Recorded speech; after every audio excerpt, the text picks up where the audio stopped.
I think it's safe to say that change is on my agenda. Change for good. And I embrace that and I enjoy that change. I don't fear it.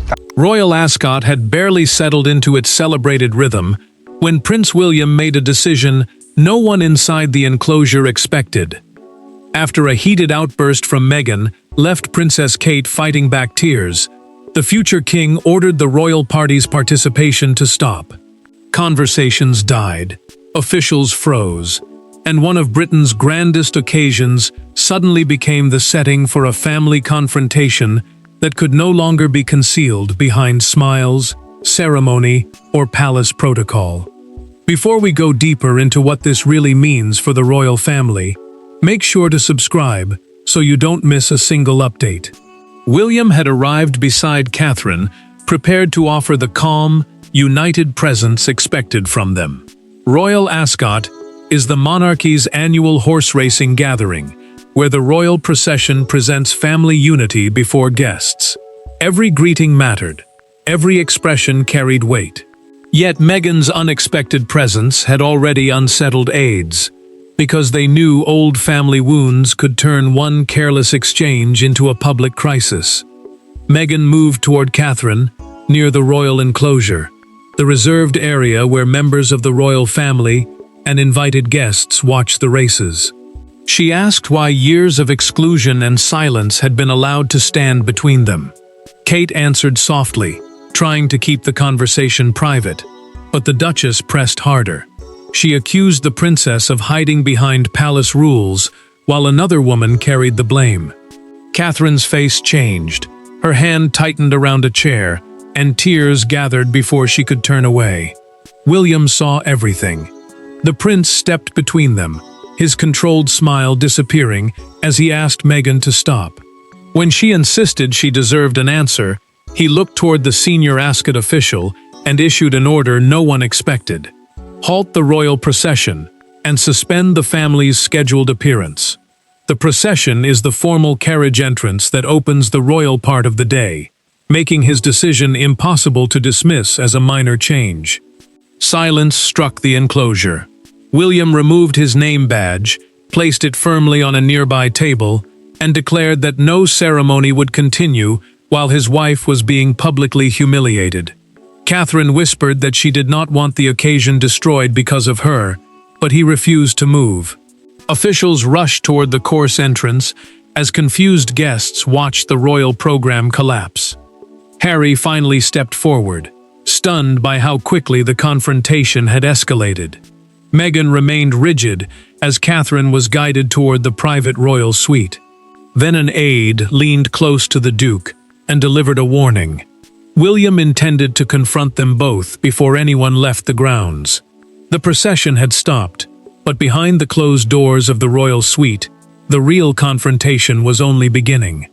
Behind the spectacle stood 4 people carrying very different versions of the same family history. William believed he was protecting his wife. Catherine feared that one emotional moment would overshadow years of disciplined service. Meghan felt she had finally refused to remain silent, while Harry faced the unbearable sight of his brother preparing to shut him out again. Royal Ascot had not created these wounds. It had merely placed them together where escape became impossible. Catherine wiped her face inside a quiet retiring room and struggled to steady her breathing. A retiring room is a private space where senior royals can briefly withdraw from public attention during a formal event. Kate knew why the moment mattered. Years of careful service could now be reduced to a single image of her crying, while William's dramatic order risked being portrayed as an angry act of revenge. William moved closer, but his anger remained fixed on what had happened. The prince had watched his wife absorb criticism before, often remaining silent because palace duty demanded calm. He would not allow that pattern to repeat. When she whispered that she did not want Ascot destroyed because of her, he answered without hesitation. The day had been damaged the moment cruelty replaced courtesy, and pretending otherwise would only deepen the humiliation. Harry confronted Meghan in another private room and asked why she had chosen such a visible place. The Duke understood how fragile their return had been. Old memories followed them through every corridor. Trust had almost vanished, and many courtiers already viewed their presence with suspicion. She answered that repeated requests for a private conversation had been ignored. Meghan believed Ascot had offered her only chance to make Catherine listen. A sharp knock changed everything. William received a documented account prepared by the senior household aide who had witnessed the exchange.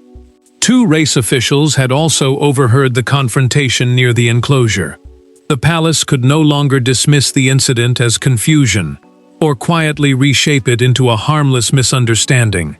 Too many people had heard the words, and each witness had seen Kate's face change before she turned away.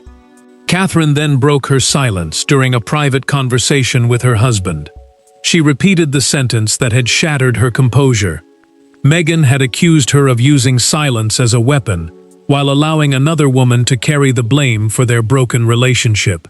William clenched his jaw, but Kate stopped him from leaving. There was more.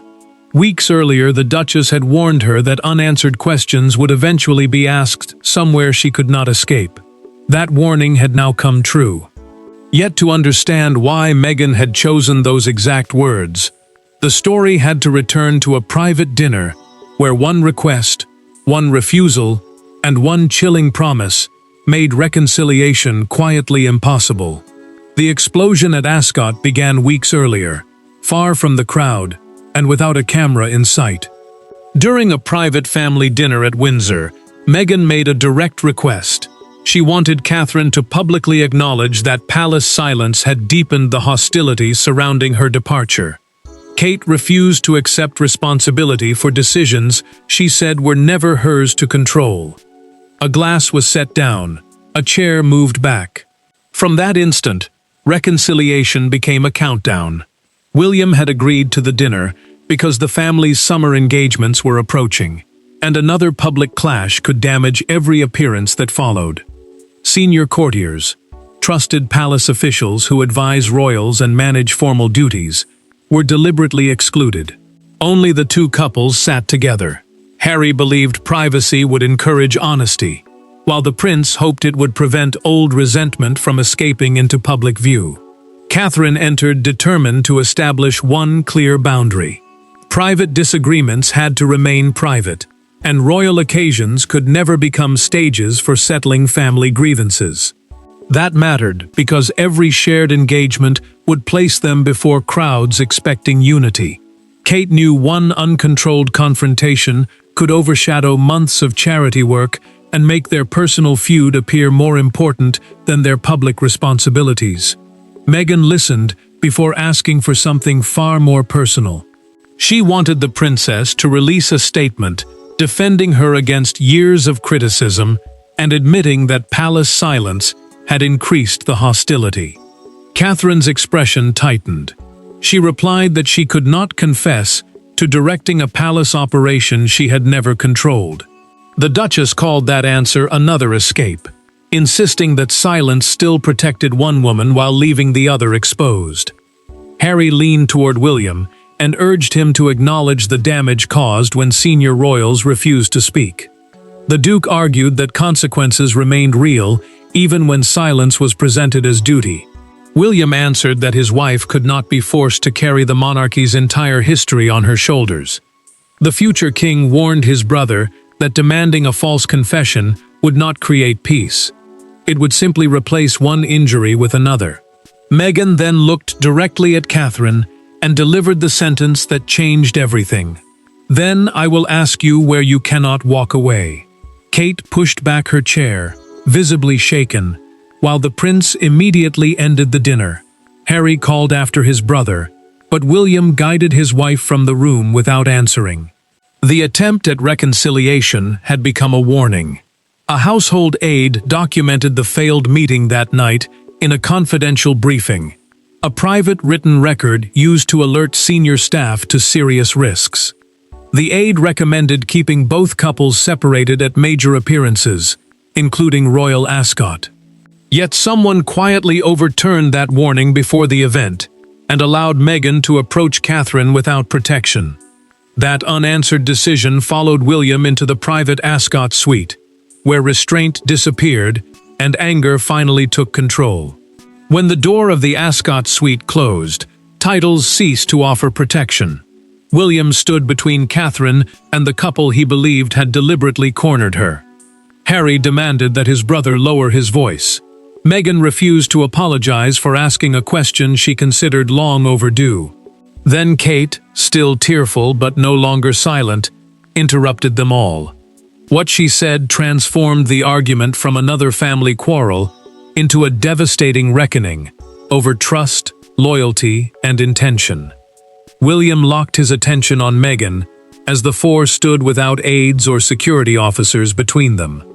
The Ascot suite was a private room reserved for senior royal guests during the race meeting, offering protection from public attention. Outside, officials waited beside the royal enclosure, the restricted area where invited guests watched the races, while the prince explained that his order was temporary but absolute. Nobody would return until the confrontation had been addressed. Meghan held his stare. William asked whether she had deliberately chosen a crowded royal event to pressure his wife after the warning at Windsor. The Duchess answered that Catherine had avoided the conversation for weeks and left her with no private path forward. Kate flinched, but the future king stepped closer and accused Meghan of turning pain into a weapon. Harry immediately told his brother to back away. Harry's anger broke through next. The Duke accused William of using royal authority to punish them before the world. He argued that stopping the procession had transformed a painful exchange into a public humiliation. The prince answered that protecting Catherine was not punishment. The ceremony had stopped because dignity had already been destroyed, and no smiling appearance could repair what everyone nearby had witnessed. Catherine finally raised her voice. She told Meghan that suffering did not give anyone permission to inflict suffering on another person. Kate's words shook, yet she refused when William tried to guide her away. She wanted to finish. The princess admitted that silence had created distance, but she would never accept blame for decisions made by an institution she did not command. Catherine then opened her handbag and produced a sealed private letter she had written before Ascot. Through those pages, she had proposed a future meeting away from cameras, courtiers, and official duties. Meghan stared as Kate tore the unopened envelope in half and placed it on the table. The offer had existed. The outburst had destroyed it before it could ever be delivered. A hard knock ended the silence.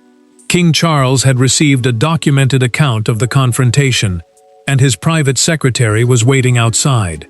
That official manages the monarch's sensitive correspondence, schedule, and instructions. The king had already made a decision that could determine who remained at Ascot. William had controlled the course for a moment, but final authority now rested with a father, forced to judge both of his sons. The king received the account without interruption. He read the security note, studied the revised Ascot schedule, and placed both pages face down. Outside, officials waited for a decision that would affect the entire afternoon. Inside, Charles confronted something far more painful than disrupted protocol. One son believed the crown had failed his wife, while the other believed only the crown could now protect his own. Whatever the sovereign decided, a father would lose ground with someone. Charles understood the limits of William's order. The prince could halt his household's participation and withdraw from the procession, but only the monarch could restructure the wider royal program. The crown meant the official authority of the reigning sovereign, separate from his private feelings as a father.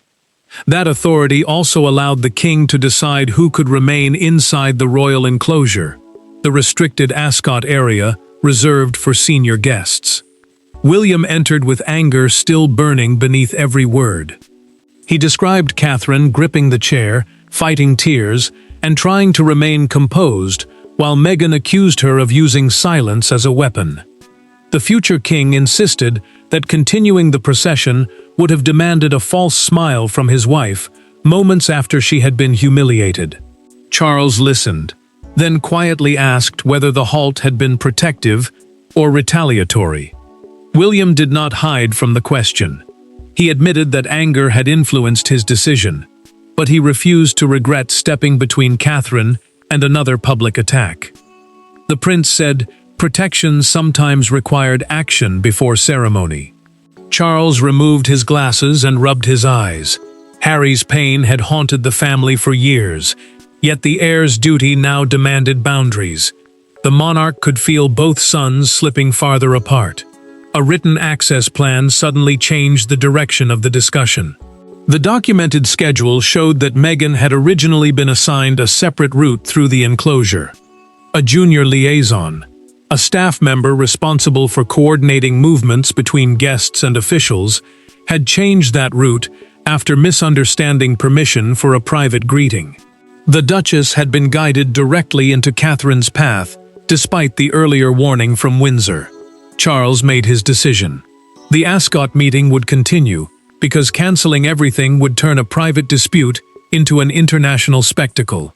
Harry and Meghan, however, had to leave the royal enclosure immediately. William and Kate would also remain absent from the afternoon procession, preventing the ruling from appearing like a public victory for either side. Meghan received the instruction without raising her voice. Harry read it twice, his face tightening as the Duke understood what it meant. The Duchess did not argue. She asked only whether Catherine had approved her removal. That question reached Kate moments later, forcing her to decide whether silence would protect peace or deepen the wound again. The king's ruling restored order to Ascot, yet its first consequence was a silence more painful than the outburst itself. There was no second outburst when the ruling arrived. That made the moment even heavier. Harry read the instruction twice, folded it carefully, and stared toward the closed room where his brother remained with Catherine. Meghan stood motionless before quietly removing her Ascot badge. Beyond the walls, the event resumed in fragments. But for the four people at its center, the consequences had already become permanent. No applause could cover what had just collapsed. Officials restarted the racing program while quietly removing the royal procession from the afternoon schedule. That procession was the formal carriage appearance through which senior family members greeted the Ascot crowd. Its cancellation mattered because guests would immediately notice the empty route and missing royals. Staff offered one guarded explanation. The family's plans had changed because of a private matter. Yet confusion was already spreading beyond their control. Meghan placed her badge beside the king's written instruction and turned toward Harry. Her anger had vanished, replaced by a calm that disturbed him more than shouting would have. The Duchess said every attempt to speak had ended with another door closing. She admitted that confronting Catherine publicly had been a mistake, but she could not accept that removal was the only answer the family understood. Harry walked toward the discreet exit beside his wife. The Duke paused before crossing the doorway and looked back along the corridor, hoping William might appear. Nothing moved. His brother had chosen not to offer a final exchange, and that silence struck deeper than the official order. Meghan touched his arm, but Harry remained still for one more painful moment before leaving. Catherine faced Charles inside the suite and spoke before William could defend her. Kate told the monarch directly that she had never requested Meghan and Harry's removal. The king assured her that the decision belonged to him alone. He had acted to prevent another confrontation and to stop the prince's protective order from becoming the only explanation for their departure. William accepted the ruling, though his anger had not disappeared. A communications aide then entered with troubling news. This official managed how palace decisions were explained to journalists and the public. Several guests had seen Catherine crying, and others had watched William order the halt. 2 witness accounts had already been recorded by Ascot staff. Silence could no longer contain the incident. The palace would need a formal account, a carefully approved statement explaining the schedule change without exposing every private accusation. Catherine made one final request before leaving. She wanted 10 minutes alone with Meghan, without cameras, aides, prepared statements, or either husband speaking for them. William hesitated, while Charles studied her face. Kate insisted that if another door closed now, the wound would harden forever. What began as an enforced departure now depended upon whether two wounded women could face each other without the palace speaking for them. Catherine could have allowed the king's decision to become the final word. Instead, she requested 10 minutes alone with Meghan in a small sitting room away from their husbands, aides, and the machinery of the monarchy. There would be no official statement to hide behind, and no witness to reshape their words later. Kate entered with red eyes but steady hands. Meghan was already waiting. For the first time that day, neither woman had an audience, and neither could escape the truth. William objected before the meeting began. The prince feared another exchange could deepen Catherine's pain, but she refused to let protection become another form of control over her voice. The king was the reigning monarch, whose decision had removed Meghan from the enclosure. Yet Kate insisted that official authority could not resolve a personal wound. The future king finally stepped aside, though every instinct urged him to remain close. Harry also waited outside. The Duke understood that entering the room would turn the discussion into another battle between brothers, instead of a reckoning between their wives. He asked William whether Catherine truly wanted the meeting. The prince answered that she did, and that neither man would interrupt it. For once, Harry accepted the boundary without argument. Catherine spoke first. She told Meghan the public confrontation had frightened and humiliated her, especially because watching guests were close enough to hear the accusations. Kate admitted something painful during that private conversation. She had avoided difficult discussions because she feared every word would create another crisis. That avoidance had allowed resentment to grow, even though silence was never intended as punishment or cruelty. Meghan listened without defending the location she had chosen. The Duchess explained that years of feeling ignored had turned frustration into anger, and anger had overtaken her judgment. She still believed her questions deserved answers, but she accepted that Ascot was the wrong place to demand them.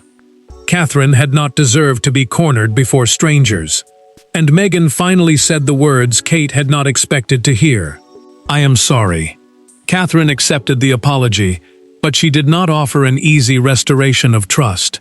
The princess said one honest conversation could not erase years of suspicion, nor would a forced display of family unity repair the damage. Meghan nodded. Neither woman promised closeness. Instead, they agreed upon something more realistic.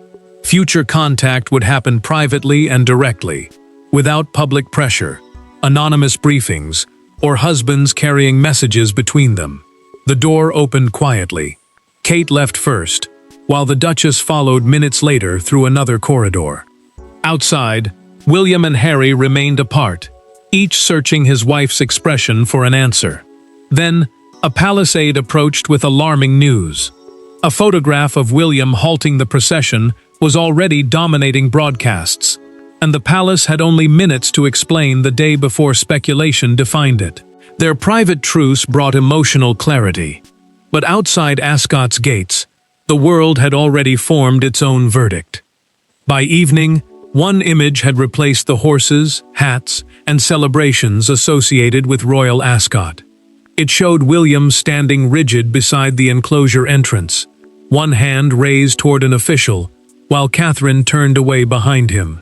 The photograph contained no shouting and revealed no explanation, yet it captured everything the public sensed: protection, distress, and a royal family pushed beyond performance.